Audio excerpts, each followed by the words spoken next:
Hi hello வணக்கம் மக்களே.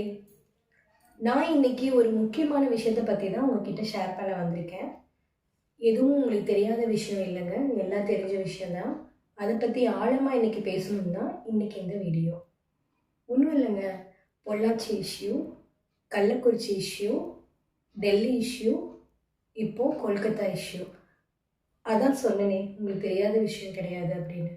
ஒரு அரசு மருத்துவமனையில் ஒரு கண்காணிப்பாளராக இருக்கிற ஒரு நபரே அந்த டாக்டரை பாலியல் வன்கொடுமைக்கு ஆளாக்கியிருக்காரு.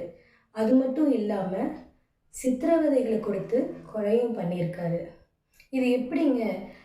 நாட்டில் ஏதோ ஒரு மூலையில் இன்னைக்கு வரைக்கும் இந்த நிமிஷம் வரைக்கும் யாரோ ஒரு பெண்களோ குழந்தைகளோ பாலியல் வன்கொடுமைக்கு ஆளாகிட்டு இருக்காங்க. இது ஏன் தொடர்ச்சியாக கண்டினியூ ஆகிட்டே இருக்கு? நமக்குள்ள யாருக்காவது கொஸ்டின் இருந்திருக்கா?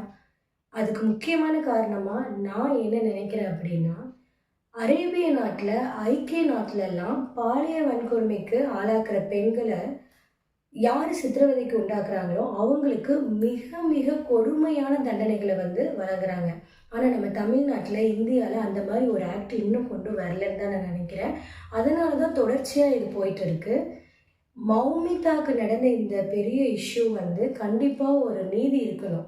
இந்த வழக்கு சிபிசிஐடி விசாரணைக்கு கொண்டு போயிருக்காங்க. மௌமிதாக்கு கண்டிப்பாக ஒரு ஜஸ்டிஸ் வேணும். நம்ம எல்லாரும் சேர்ந்து குரல் கொடுக்கணும்.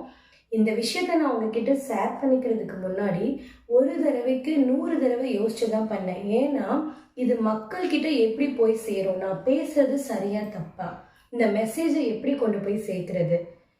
இத்தனைக்கும் காரணம் நான் ஒரு பெண் அப்படிங்கிறதுனால தான் இந்த வீடியோவை இன்னைக்கு உங்களுக்கு நான் ஷேர் பண்ணுறேன்.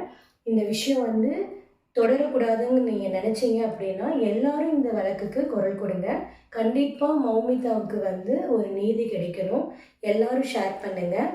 Thank you so much.